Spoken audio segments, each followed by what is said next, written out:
KPBS On Demand is supported by UC San Diego's Art Power, presenting cellist Joshua Roman, performing from his album Immunity, alongside music by J.S. Bach and more, Sunday, June 22nd at UC San Diego's Epstein Family Amphitheater. Reserve your tickets at artpower.ucsd.edu. Good morning, I'm Tepe Cruz. It's Monday, February 10th. UC San Diego scientists are worried the Trump administration could stop their research. More on that next. But first, let's do the headlines. The city of San Diego is canceling plans for a 1,000-bed homeless shelter. The project would have been the largest long-term shelter in the city. A proposed lease agreement for the 65,000-square-foot warehouse space came under scrutiny from independent analysts last year. KPBS previously reported the city was poised to pay above-market rent for the property. Further complicating the deal is the city's looming budget deficit of $258 million in the upcoming fiscal year. Mayor Todd Gloria is announcing alternative options at a city council meeting today. This week, you can get free blood pressure screenings thanks to the annual Love Your Heart event. The initiative is run by organizations from both the U.S. and Mexico with the goal of preventing heart disease. Love Your Heart is setting up several locations on both sides of the border for free blood pressure checks. At these sites, you can also get your at-home blood pressure cuff calibrated by a nurse. Go to livewellsd.org to find the closest location to you. The deadline for CalFresh participants to use EBT cards for hot prepared foods has been extended to March 10th. Recipients in certain counties, including San Diego, are getting this added benefit due to the devastating wildfires in Los Angeles. To get hot food, you'll have to visit participating retailers. Go to calfresh.org for a searchable map of places in your area.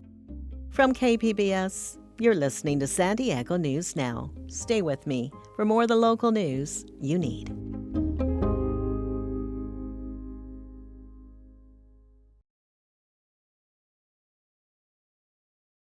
KPBS On Demand is supported by Latino Legacy Foundation, presenting their Storyteller series, Reach for the Stars with Ellen Ochoa, the first Latina astronaut. Welcome Serenade by the all-female mariachi Amapolas, Sunday, June 29th. More at latinolegacyfoundation.org.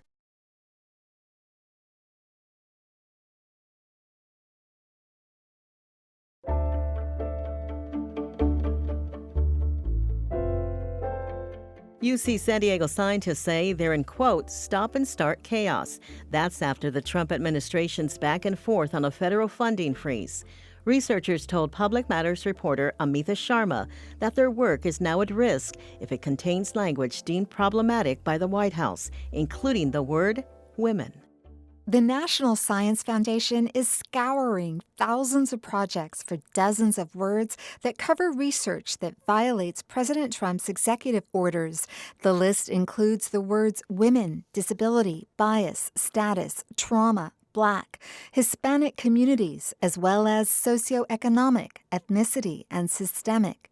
UCSD public health scientist Rebecca Fielding Miller calls the list Orwellian and says it will hamper crucial research such as the effect of abortion bans on women's health. A word that's not on here is men, and I guess a word that I don't see on here is white, so I guess we'll see what's going on with white men and what they need. Dr. Natasha Martin, a professor in infectious disease and global public health at UCSD, says banning words seizes scientists' ability to describe the world accurately. The terms on these lists are essential scientific terms, and they are critical for both clinical care and public health. Her own upcoming paper on the effects of fentanyl on HIV and hepatitis C epidemics has been paused because it contains the word gender. Amita Sharma, KPBS News.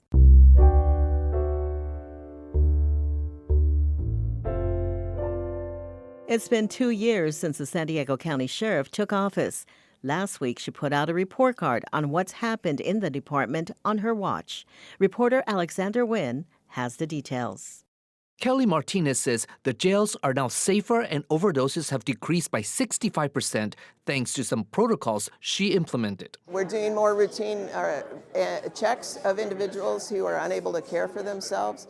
We have a multidisciplinary team that now goes around and checks on every individual at the Central Jail once a week. Martinez credits those protocols for reducing in-custody deaths last year. The department has been plagued with that issue for years. Yusuf Miller with the North County Equity and Justice Coalition says the department shouldn't get credit for it. Kelly Martinez in the Sheriff's Department, they don't do anything that they're not forced to do by outside entities. For example, the class action suit against the county for ADA requirements. The Sheriff's Department is currently being sued for the conditions of its jails, which has been described as filthy and deplorable. Martinez says fixing the problem is an ongoing effort because of aging infrastructure.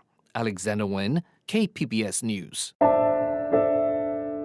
The San Diego Police Department is making changes to its vehicle pursuit policy in response to recommendations by the city's Commission on Police Practices. Reporter Katie Heisen says police denied one change commissioners say is key to saving lives. SDPD agreed to make changes to how they track and report vehicle pursuits, and to explore creating a vehicle pursuit review board.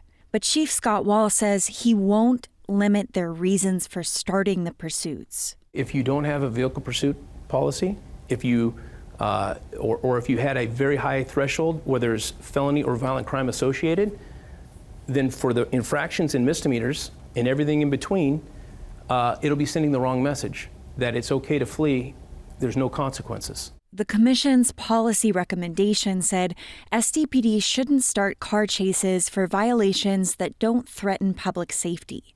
Things like unarmed car theft, speeding, or non-working headlights. Commission research found San Diego police start the majority of high-speed chases over low-level violations, including the one that ended in the death of 4-year-old Mason and 8-year-old Malachi Orozco Romero in December of 2023. At least 3 more people, including Officer Austin Machitar, died in SDPD vehicle pursuits while the commission reviewed the policy. Katie Heisen, KPBS News.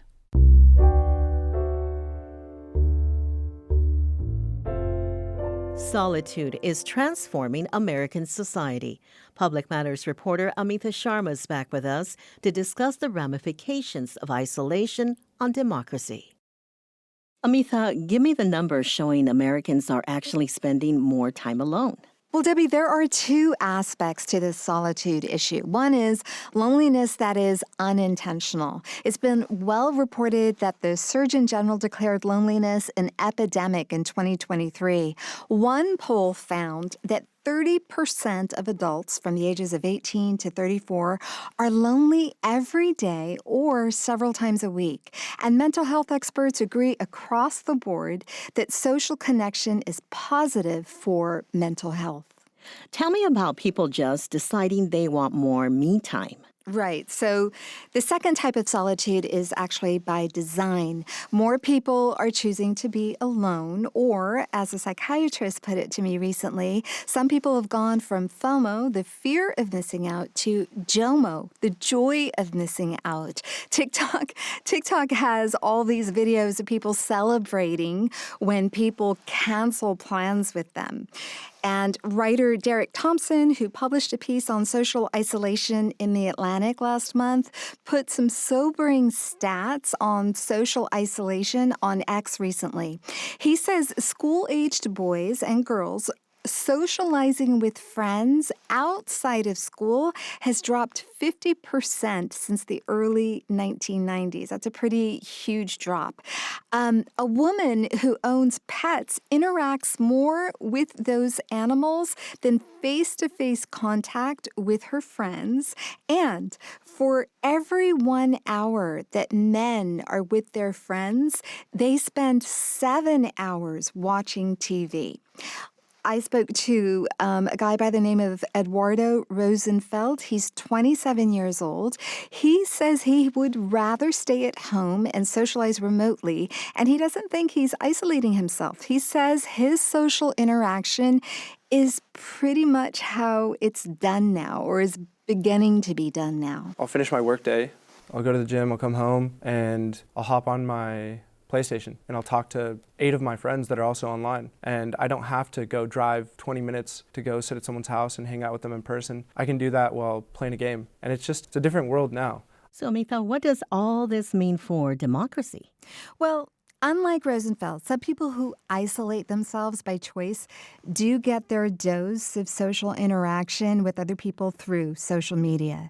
The problem is when those conversations veer into politics, the tone can get brutal. Political chats can devolve into toxicity and threats, which is really quite a far cry from the days when social media was anticipated to be a platform for what was called deliberative democracy. Everybody, all citizens could come together and hash out things, but it was assumed that it would be in a civil way.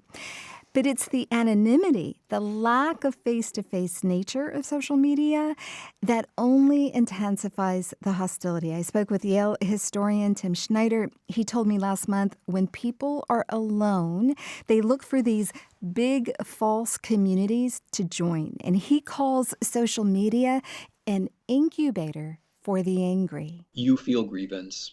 You're the victim. You can't really change anything. Therefore, you need a big, strong man to come in and clean things up for you. And he says that the solution to all of this is for people, for children, for everyone to get out there and do sports, join sports teams, take art classes, go on field trips, and ban smartphones in schools.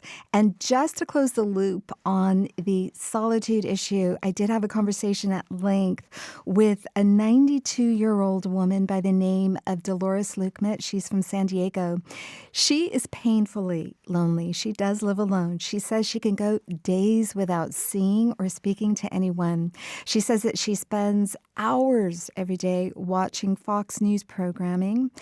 And her view of the world is that California and the rest of the country are in awful shape. And she has placed her faith in President Trump to fix both. Public Matters reporter Amitha Sharma. Amitha, thank you.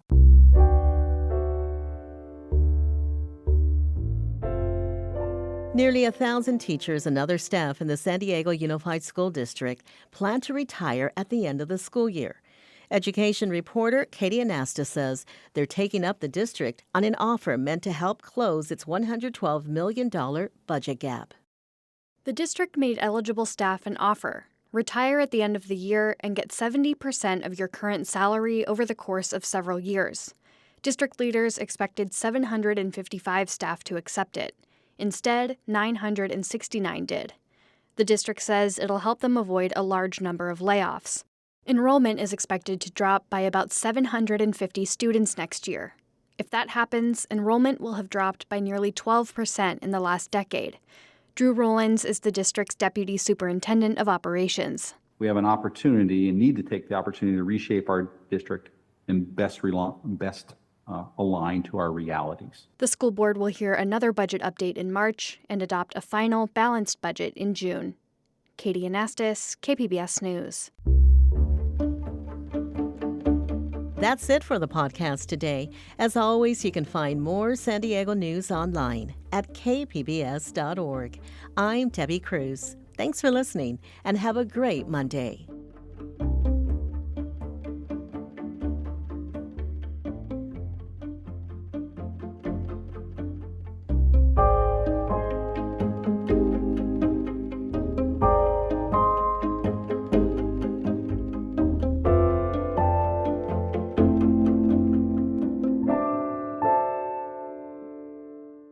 KPBS On Demand is supported by the San Diego County Toyota dealers, offering a new 2025 lineup of vehicles at your local Toyota dealer, including a new Tacoma with turbocharged 4-cylinder engines and a hybrid powertrain option. The San Diego County Toyota dealers. We make it easy.